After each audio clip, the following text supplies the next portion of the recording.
ചെറിയ മിനി വ്ളോഗാണ് കേട്ടോ. ഫസ്റ്റ് തന്നെ ഞാൻ പോയിട്ടുണ്ടായിരുന്നു ഫ്രെയിം വാങ്ങാൻ വേണ്ടിയിട്ടായിരുന്നു. ഇന്ന് നമുക്കൊരു ഫ്രെയിമിന്റെ ഓർഡർ വർക്ക് കിട്ടുന്നുണ്ടായിരുന്നു. അപ്പോൾ ഫ്രെയിം വാങ്ങി അന്ന് തന്നെ നമ്മൾ സെറ്റ് ചെയ്ത് കൊടുക്കാം കേട്ടോ. അപ്പൊ അങ്ങനെ വേഗം പോയി ഫ്രെയിം വാങ്ങി. പിന്നെ നമ്മളൊരു ഷോപ്പിൽ കയറിയിട്ടുണ്ട് ഡ്രസ്സ് വാങ്ങാൻ വേണ്ടി. അവിടെ നിന്ന് ഡ്രസ്സ് വാങ്ങി ഇറങ്ങിയപ്പോൾ എന്റെ ഫ്രണ്ട് വന്നിട്ടുണ്ടായിരുന്നു. അപ്പൊ ഞങ്ങൾ രണ്ടുപേരും കൂടി ഒരു ഹോട്ടലിൽ കയറി ഷേക്ക് കുടിക്കാട്ടോ. അപ്പൊ ഞാൻ ചോക്ലേറ്റ് ആണ് ഓർഡർ ചെയ്തിരുന്നത്.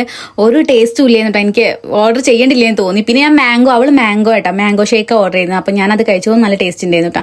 അങ്ങനെ അത് കുടിച്ചു. അതിനൊപ്പം തന്നെ പിന്നെ നമ്മൾ ഒരു ബർഗർ കൂടി, 2 ബർഗർ കൂടി ഓർഡർ ചെയ്തിരുന്നു. അപ്പൊ ബർഗറും ഇന്ന് കഴിച്ചിട്ടാ. നമ്മൾ പുറത്തിറങ്ങാൻ നല്ല ഫുഡൊക്കെ കഴിച്ച് നല്ല എൻജോയ് ചെയ്തിട്ടൊക്കെ കേട്ടാ തിരിച്ചു വരുള്ളൂ ഹോസ്റ്റലിൽ. ഫുഡ് കഴിച്ചിട്ട് നമ്മൾ നേരെ പോയത് ഡ്രസ്സ് എടുക്കാൻ വേണ്ടിയിട്ടാണ്. അപ്പൊ ഈ ഡ്രസ്സ് നമ്മൾ ക്രോപ്പ് ടോപ്പ് അങ്ങനത്തെ ഐറ്റംസ് ഒക്കെ എടുക്കാൻ വേണ്ടിയിട്ടാണ് പോയിട്ടുണ്ടായിരുന്നു. അപ്പൊ എനിക്കൊരു ഫ്രോക്ക് എടുക്കാണ്ടായിരുന്നു.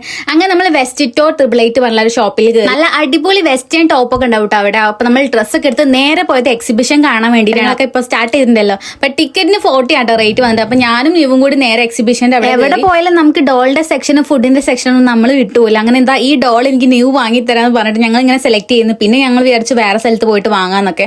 അത് കഴിഞ്ഞിട്ട് നേരെ പോയിട്ട് നമ്മളിത് ഒരു ഐസ്ക്രീം കഴിക്കണം. അതിന്റെ പേര് എനിക്ക് ഓർമ്മയില്ല കേട്ടോ. ഐസ്ക്രീം കഴിച്ചിറങ്ങിയപ്പോൾ പാവ് ബജിയും ഈ പാനിപൂരി അങ്ങനത്തെ ഒരു ഷോപ്പ് കണ്ടു. അപ്പൊ നമ്മൾ പാവ് ബജി കേട്ടോ ഫസ്റ്റ് ടൈം ടേസ്റ്റ് ചെയ്യുന്നത്. അപ്പൊ അത് കഴിച്ചു, കുഴപ്പമില്ലാതെ ടേസ്റ്റ് ചെയ്യുന്നു കേട്ടോ. ഞങ്ങൾ ഫസ്റ്റ് ടൈം ആണ് ഇതൊക്കെ ട്രൈ ചെയ്യുന്നത്. പിന്നെ മാത്രമല്ല നമ്മൾ എക്സിബിഷന് പോയപ്പോൾ അധികം സാധനങ്ങളൊന്നും വാങ്ങിയില്ലെന്ന് കേട്ടോ. കാരണം എന്താ വെച്ചാൽ അത്യാവശ്യം നല്ല റേറ്റ് ഉണ്ടായിരുന്നു. ചെറിയ സാധനങ്ങൾക്ക് വരെ നല്ല റേറ്റ് ഉണ്ടായിരുന്നു. അപ്പൊ നമ്മൾ ജസ്റ്റ് അതൊക്കെ ഒന്ന് ചുറ്റിക്കറങ്ങി നേരത്തെ ഹോസ്റ്റലിൽ പോവാണ്. അപ്പൊ ഇന്നത്തെ വീഡിയോ ഇത്രയുള്ളൂ. ടാറ്റാ.